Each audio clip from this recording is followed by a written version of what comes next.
Recording almost live from deepest, darkest Appalachia. Nestled in the hills of eastern Kentucky, in particular Prestonsburg.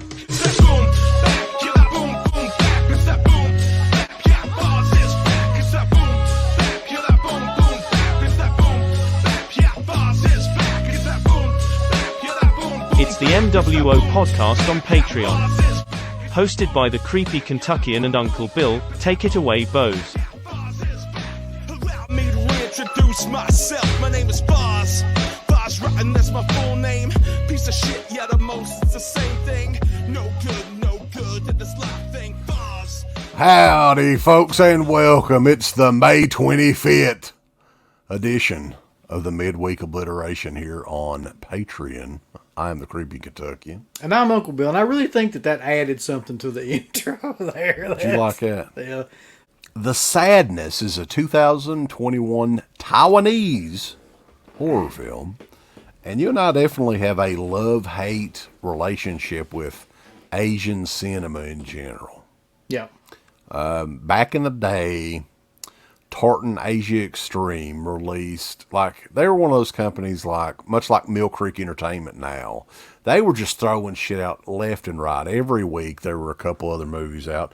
You had The Maid, you had The Room, you had The Servant, you had The Elevator. Yeah.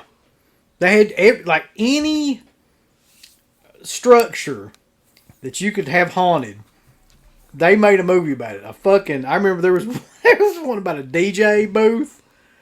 There was one about a phone booth. I mean, anything you could think of that could be haunted, including an elevator and a phone booth and a radio DJ's booth. There was a fucking creepy ghost girl coming up out of the record player. Yeah. The Needle, that was the one about the record player. Yeah. Yeah. So that was a dark time in horror. Yeah, there was that, and then a little bit before that, though, because these kind of got us in a little bit. Do you remember the Guinea Pig movies? You picked up the box set of these movies, and I think it was Best Buy. It was, yeah. And over the span of a couple of nights one summer, we watched all these fucking movies. Right. I don't know why. To this day, I'm still trying to figure that out, but we did. So, I mean, we kind of enjoyed those for what they were, just gore. That's basically what it was, just insane amount of gore. And this is really what you're looking at with the Sadness from our buddy Rob Jabazz. It was weird because I feel like there was two different, like, movements going on in Asian filmmaking at that time, right? So there was a lot of stuff that I really liked that came out around that time, like Stacy. I don't know if you remember that one, was like a zombie, Lower budget one. Yeah, and a lot of the stuff like Versus and other stuff like that was Battle Royale was big. Battle Royale.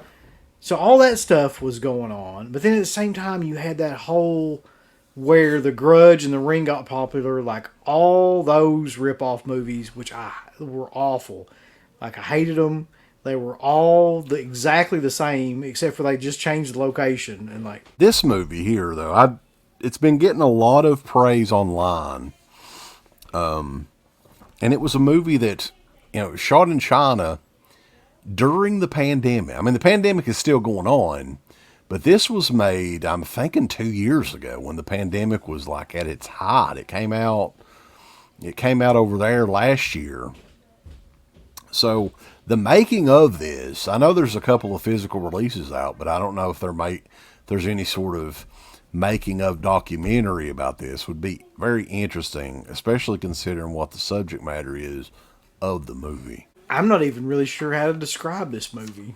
Well, it's beautifully made, beautifully shot. It is like it's really and that's like probably why people are marking out for it so much, because in the same way that, like, to me it reminds me a lot of like Bad Taste and Dead Alive, because you've got clearly somebody competent making a film that's just insane gore, like, so there's like really good, cinematography and editing and stuff like that, but you've also got just like crazy fucking ideas, like of stuff to do to people throughout it. So it's got like the biggest problem I had with it was the plot is so simple that there's not really a fucking plot. Like it's just the plot's just an excuse to kill a bunch of people. So there's like a outbreak of some unknown origin. The Alvin virus. The Alvin virus, yeah. And opening up, you follow this young couple. I'm not sure. I'm guessing they're married. Jim and Kat, who are waking up in their small Taiwanese apartment. You know, Jim's hungry. He's wanting to go get him a pork roll or something, you know, and takes Kat to work. Everything seems okay. You know, there's some sort of incident with a vehicle. And then while Jim is in the restaurant, this fucking... Let me get it here. I've got the picture ready, boys. This fucking crazy ass thing is in there. And pukes on somebody. And then everybody fucking instantly turns into like a rat. It's kind of a zombie, like maybe 28 days later. Yeah, that's what I was thinking, yeah. But just a little bit different take on it. And then just some crazy shit out of nowhere. Like she throws hot grease on this dude's head and his head starts melting and she claws his head. And a couple other guys just start stabbing this other dude like nonstop. Uncontrollable violence when these people get this shit. I mean, they just attack.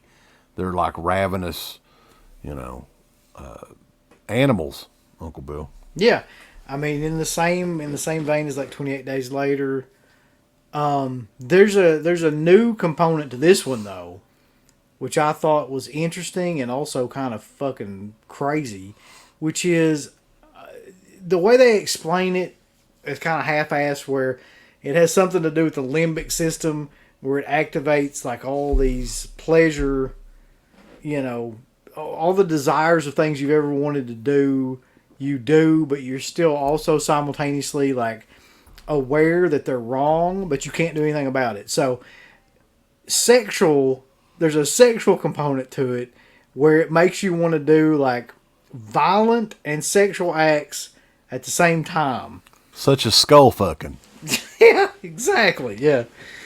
So you can imagine if you took like an extreme Asian horror film and you just told them like do as much like gore and sexual themed shit as you can think of in a movie, and that would be what this movie is basically.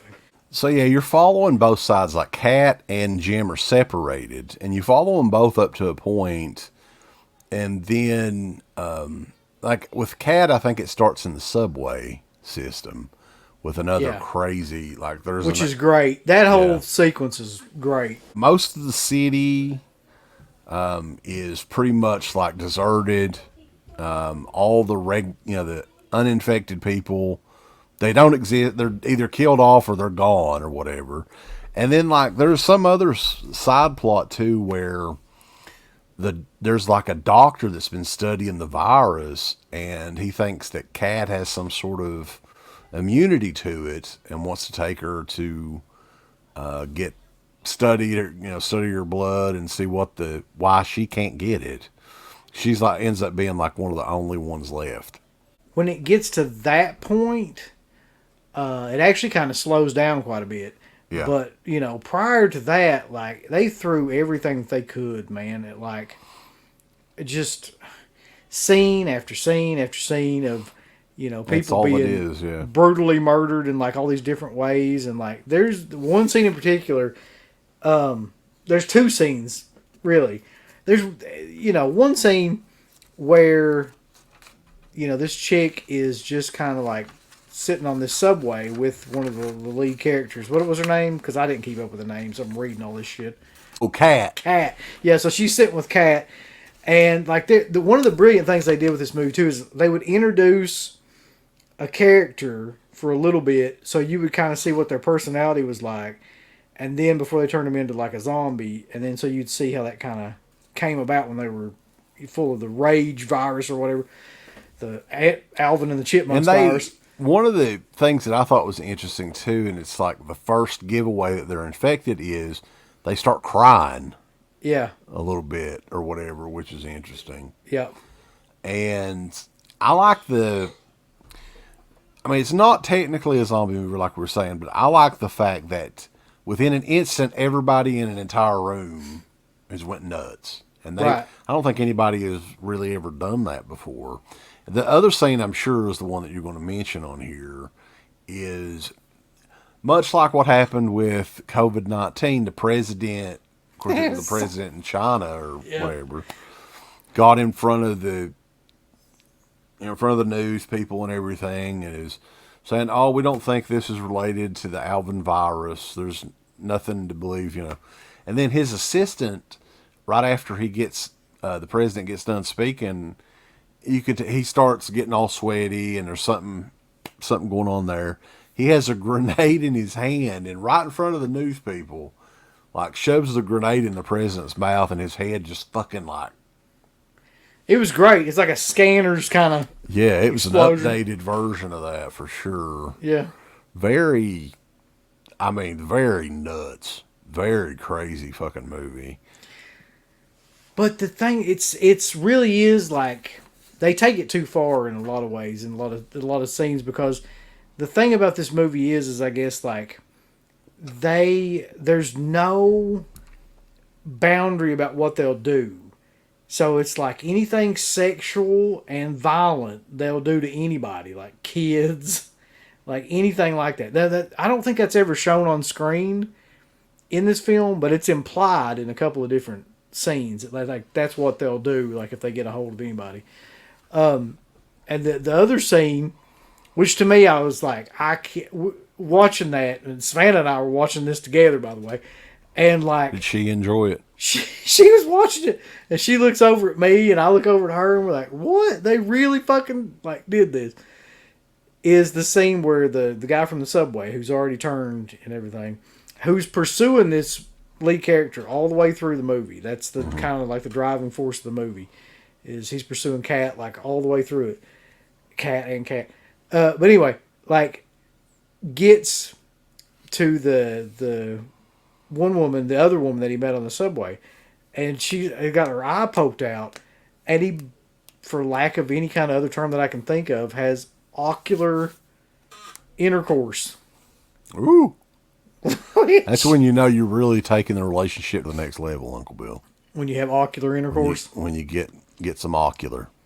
But that's the scene where I was like, wow, they really just fucking don't care at all. They're just like, we're going to do whatever. This movie's very, very well done, though. And so, like, all of this is, I'm thinking at least 95% of it was all practical effects. I couldn't really see anything that was, hey, that's definitely, something post-production, computer-generated shit. It was all, old school makeup effects. No, they didn't really seem to have anything like that. Like, no CG that I could see. Maybe something with the grenade, but, like, you can't tell it if it was. Like,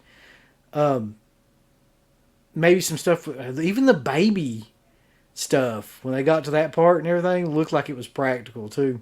Mm-hmm. But, so following it out till the end, this is a relatively new movie, so I don't want to give anything away, so for people that haven't seen it. But well, you can tell by the type of movie it is, though. There's probably not going to be a happy ending. No, there's nothing. It's not that kind of movie.